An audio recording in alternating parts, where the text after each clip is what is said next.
Mirchi Plus presents Har Him Horror.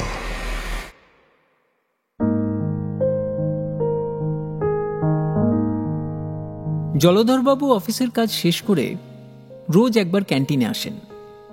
ক্যান্টিনে ঘণ্টাখানেক বসে আড্ডা মেরে তারপর বাড়ি ফেরেন। উনি বিয়ে থা করেননি, একা মানুষ। একজন কাজের লোক আছে, সকালে এসে রান্না করে দিয়ে চলে যায়।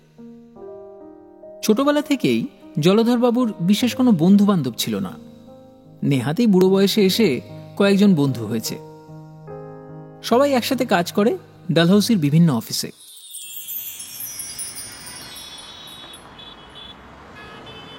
জলধরবাবু বীমা কোম্পানির এজেন্ট। তাঁর রোজ এই ক্যান্টিনে আসা কতকটা ওই বন্ধুদের জন্যে। এখানে গল্প আড্ডা করে দিব্যি সন্ধেটা কেটে যায়। আজ বিকেল থেকেই আকাশে মেঘ জমছিল। জলধরবাবু ঘড়িতে দেখলেন 5টা বাজে। এই সময়টা ডালহাউসি ক্রসিংয়ে ভীষণ ভিড় হয়। জলধরবাবু চটপট পা চালালেন। বৃষ্টি নামার আগে ক্যান্টিনে পৌঁছতে না পারলে বিপদ হবে। আজ সঙ্গে ছাতা নেই। ফেব্রুয়ারির শেষে যে বৃষ্টি নামতে পারে তা কল্পনাও করেননি জলধরবাবু। তবে ভাগ্য আজ ওনার সঙ্গেই আছে।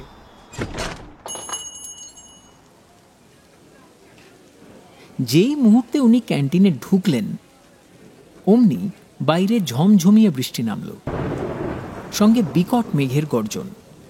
জলধরবাবু ওদের নির্দিষ্ট টেবিলের দিকে এগোতে লাগলেন এবং গিয়ে দেখলেন এখনো ওনার বন্ধুরা এসে পৌঁছয়নি। অন্যদিন 5টার মধ্যেই সবাই চলে আসে।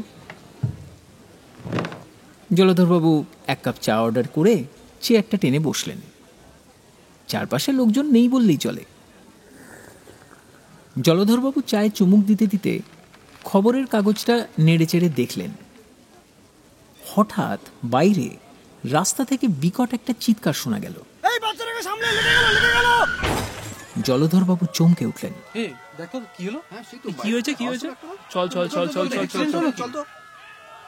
নিমেষের মধ্যে ক্যান্টিনের বাইরে ভিড় জমে গেল।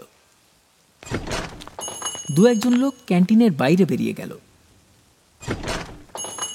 জলধরবাবুও ক্যান্টিনের বাইরে বেরিয়ে এলেন।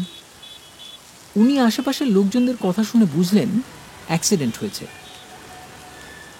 জলধরবাবু তার পাশে দাঁড়িয়ে থাকা একজনকে জিজ্ঞেস করলেন, কি হয়েছে দাদা? ছোট একটা বাচ্চা রাস্তা পার করতে গিয়ে বাসের তলায় চলে গেছে। ইতিমধ্যেই বেশ ভিড় জমেছে। ভিড় থেকে একজন বলল, কি অবস্থা রাস্তার, খানাখন্দে ভরা, তার উপর বৃষ্টি, আর বাসগুলো যেভাবে যায়, বাবা গো বাবা। উপাস থেকে আরেকজন বলে উঠল, যা বলেছেন, তবে অত ছোট বাচ্চাকে একা একা এরকম বড় রাস্তায় কেউ ছাড়ে? আজকালকার মা বাপদের বুঝি না বাপু। জলধরবাবুর মনটা খারাপ হয়ে গেল। বাইরে বৃষ্টি হয়েই চলেছে। জলধরবাবু হাত ঘড়িতে সময়টা দেখলেন 5:30। এখনো কেউ আসেননি। উনি তার চেয়ারের দিকে এগোতে গিয়ে দেখলেন ওখানে একজন বসে আছে, তবে চেনা কেউ নয়। লোকটার বয়স 30-35 হবে। বেশ শক্ত সমর্থ চেহারা, গায়ে সাদামাটা একটা শার্ট, মুখ ভর্তি দাড়ি, চোখে বুদ্ধির ছাপ স্পষ্ট। টেবিলের ওপরে রাখা কাগজটা খুলে পড়ছে এক মনে। জলধরবাবু মনে মনে ভাবলেন, এ আবার কি? লোকটার পাশে গিয়ে গলা খাকড়ে বললেন, এক্সকিউজ মি, আমি এখানে বসেছিলাম। লোকটা সঙ্গে সঙ্গে কাগজটা নামিয়ে রেখে জলধরবাবুর দিকে তাকালেন। তারপর এক গাল হেসে বললেন, ও আই এম সরি, দেখলাম চেয়ারটা ফাঁকা তাই বসলাম। আপনার সাথে কি কেউ আছে? ঠিক আছে, আমি অন্য টেবিলে বসছি। জলধরবাবু ভাবলেন, আজকে যা বৃষ্টি নেমেছে বন্ধুরা আসতে পারবে বলে তো মনে হচ্ছে না, তাই এখানে টেবিল ধরে রেখে লাভ নেই। জলধরবাবু বললেন, না ঠিক আছে, আপনি বসুন, আমি পাশের টেবিলে বসছি। এই বলে জলধরবাবু নিজের ব্যাগটা কাঁধে নিলেন। জলধরবাবু পাশের টেবিলেই যাচ্ছিলেন, তখনই লোকটা বাধা দিয়ে বললেন, আপনিও এই টেবিলে বসুন না, যা বৃষ্টি শুরু হয়েছে সহজে থামবে বলে মনে হচ্ছে না। চা খেতে খেতে খানিক গল্প করা যাবে। অচেনা কারুর সঙ্গে খুব সহজে মিশতে পারেন না জলধরবাবু, তবে আজ বৃষ্টি না থামা অবধি এখান থেকে বেরোনোর কোনো উপায় নেই। অগত্যা উনি পাশের চেয়ারটা টেনে বসলেন। লোকটা চায়ের কাউন্টারে বসে থাকা ছেলেটার দিকে তাকিয়ে বললেন, দুটো চা দাও। জলধরবাবু লোকটার দিকে তাকিয়ে জিজ্ঞেস করলেন, আচ্ছা, আপনাকে এর আগে কোনো দিন এখানে দেখেছি বলে তো মনে পড়ছে না। আসলে এখানে আমরা রোজ অফিস শেষে আসি তো, তাই সবারই মুখ চেনা, কিন্তু আপনাকে। লোকটি হেসে বলল, আরে দেখবেন কি করে, আমি তো এখানে রোজ আসি না, ওই ধরুন দু একবার। আজ নেহাত বৃষ্টি থেকে বাঁচবো বলে এখানে আসা। কি অবস্থা বলুন তো, এরকম অসময় বৃষ্টি। জলধরবাবু মৃদু হাসলেন। লোকটা নিজে নিজেই বলতে থাকলেন, তারপর কিছুক্ষণ আগে কি বাজে একটা ঘটনা ঘটে গেল। ইস, আমার চোখের সামনেই প্রায় ঘটল অ্যাক্সিডেন্টটা। তবে হ্যাঁ, বাসের দোষ নেই সেরকম। বাসটা ঠিকই চলছিল রাস্তার ধার দিয়ে, বাচ্চাটাই কোনোভাবে বাসের একদম সামনে এসে পড়ে। লোকটার কথা শেষ হওয়ার আগেই 2 কাপ চা চলে এলো। নিন, ধরুন। এই বৃষ্টির মধ্যে গরম গরম চা মন্দ লাগবে না। জলধরবাবু কাপটা হাতে তুললেন। লোকটা একটু বেশি কথা বলে। চায়ের কাপে চুমুক দিয়ে লোকটা তৃপ্তির গলায় বললেন, আহ, শান্তি। গলাটা ধরে গেছিল পুরো। ও, বাই দ্য ওয়ে, আমার নাম সমীরণ সান্যাল। সিগারেট চলে? জলধরবাবু ঘাড় নেড়ে বললেন, না, আমি খাই না, তবে আপনি খেতে পারেন, অসুবিধা নেই। লোকটি মৃদু হাসল, তারপর সিগারেট ধরিয়ে ধোঁয়া ছাড়তে ছাড়তে বলল, আমি আর্ট কলেজে পড়াই, এদিকে বিশেষ আশা হয় না। আজ একটা কাজ ছিল, ভাবছিলাম দুপুরের মধ্যে কাজ সেরে ফিরে যাব, কিন্তু সে কি ভিড়। বিকেল হয়ে গেল।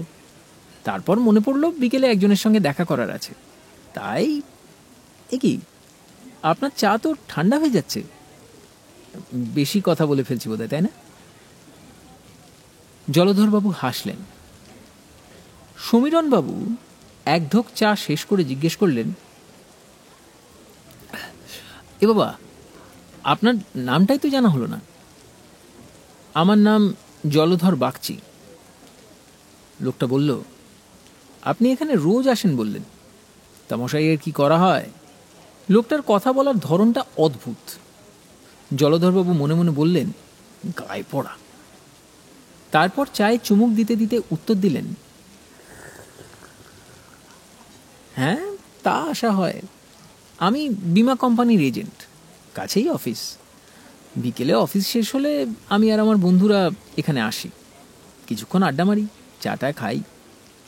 বাহ, ভালো ভালো।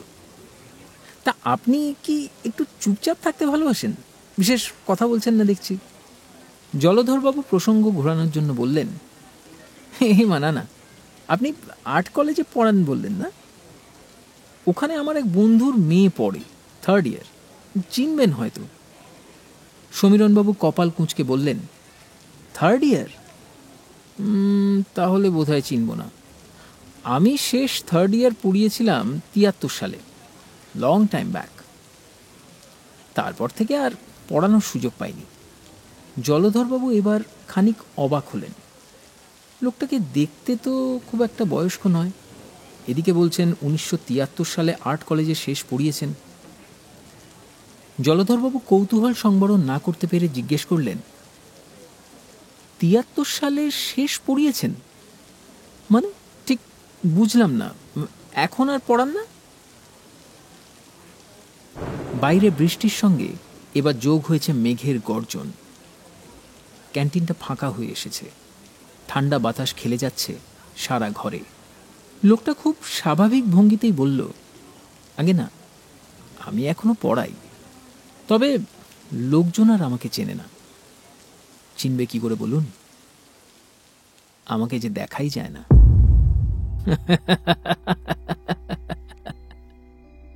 জলধরবাবু এবার বেশ ভয় পেলেন। মনে মনে বললেন, লোকটা কি, দেখে পাগল বলে মনে না হলেও কথাবার্তা শুনে এখন সন্দেহই হচ্ছে। লোকটা বলতে থাকল, ৭৩ সাল, সেবার খুব বৃষ্টি হয়েছিল।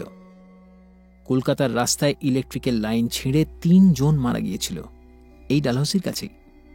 মনে পড়ছে, খবর হয়েছিল কাগজে। জলধরবাবুর হাত পা এবার ঠান্ডা হয়ে গেছে।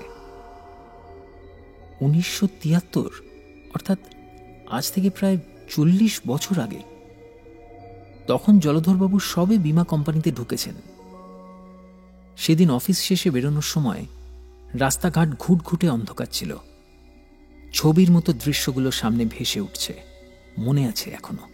লাল দিঘির পাশ দিয়ে যে ট্রাম লাইনটা গেছে, সেখানে ইলেকট্রিকের তার ছিঁড়ে ৩ জন মারা গিয়েছিলেন। খুব বৃষ্টি হচ্ছিল তখন। লোকটি বলল, আমি ওই ৩ জনের মধ্যেই একজন, সমীরণ সান্যাল। তবে আপনি বলুন তো, এভাবে কেউ মরে? বৃষ্টির মধ্যে ইলেকট্রিক শক খেয়ে একজন মানুষ মরে গেল। আমার বরাবর ইচ্ছে ছিল মৃত্যুবরণ করব একেবারে রাজার মতো, কিন্তু সেই ইচ্ছে একেবারে জল। লোকটি থামল। বাইরে বৃষ্টি থামেনি তখনও। ক্যান্টিন ফাঁকা। মাথার ওপর এতক্ষণ ধরে যে আলোটা জ্বলছিল সেটা হঠাৎ কাঁপতে শুরু করেছে। রাস্তায় গাড়ি ঘোড়ার শব্দ জলধরবাবুর কান অব্দি পৌঁছচ্ছে না। জলধরবাবু ভয় ভয় বললেন, আপনি আপনি কি চান? লোকটি বলল, আমার সাথে কেউ কথা বলে না, জানেন তো। কতদিন মন খুলে কারোর সঙ্গে আড্ডা মারিনি। নেহাত আজ আপনাকে পেলাম। ৫০ বছর ধরে বৃষ্টি পড়লেই আমি এদিক সেদিক ঘুরে বেড়াই, লোকজন খুঁজি, যার সঙ্গে দুটো কথা বলা যাবে। ওই দেখুন, আলোটার আবার কি হলো, দপদপ করছে। লোডশেডিং হবে মনে হয়। লোকটার কথা শেষ হতে না হতেই ঝপ করে ইলেকট্রিক আলোটা নিভে গেল, আর সেই সঙ্গে বিকট বজ্রপাত। ক্যান্টিনের ছেলেটা মোমবাতি জ্বালিয়েছে, কিন্তু সেই আলোতে চারপাশের অন্ধকার আরো বৃহৎ আকার ধারণ করেছে। জলধরবাবুর গলা শুকিয়ে যাচ্ছে, পা যেন কেউ মাটির সঙ্গে আঠা দিয়ে আটকে রেখেছে। হাজার চেষ্টা করেও চেয়ার ছেড়ে উঠে দাঁড়াতে পারছেন না। আর ঠিক তখনই লক্ষ্য করলেন, ক্যান্টিনের বিভিন্ন টেবিলে ধীরে ধীরে এসে বসেছে অজস্র ছায়া মূর্তি। কিছুক্ষণ আগে অবধি ক্যান্টিনটা পুরো ফাঁকা ছিল, কিন্তু অন্ধকার হওয়ার সাথে সাথে এরা কারা এসে জড়ো হচ্ছে? লোকটি শীতল গলায় বললেন, জানেন তো, এই ডালহাউসির ক্রসিং বড্ড খারাপ রাস্তা। প্রচুর লোক মরেছে অ্যাক্সিডেন্টে। বছরে ২-১ জন তো হবেই, তার বেশি বই কম না। আজকেও তেমনই একটা দিন। দেখলেন তো কিছুক্ষণ আগে বাচ্চাটা? আরে যাই হোক, যেদিন যেদিন একটা করে দুর্ঘটনা ঘটে সেই দিন আমাদের আড্ডা বসে এই ক্যান্টিনে। সবাই একসাথে আসে, গল্প হয়, সুখ দুঃখের কথা বলি। সমীরণবাবু কথা থামিয়ে দরজার দিকে আঙুল দেখিয়ে বললেন, ওই দেখুন, আমাদের নতুন অতিথি চলে এসেছে। ছোট্ট বন্ধু, কিছুক্ষণ আগেই বাসের ধাক্কায় মারা গেল। মোমবাতির ক্ষীণ আলোয় দরজায় দাঁড়িয়ে থাকা ছায়া মূর্তিটাকে দেখা যাচ্ছে না। জলধরবাবুর মাথা ব্যথা করছে। তিনি জ্ঞান হারালেন। হাড় হিম হরর আপনারা শুনতে পারেন এক্সক্লুসিভলি মির্চি বাংলার ইউটিউব চ্যানেল এবং গানা অ্যাপে।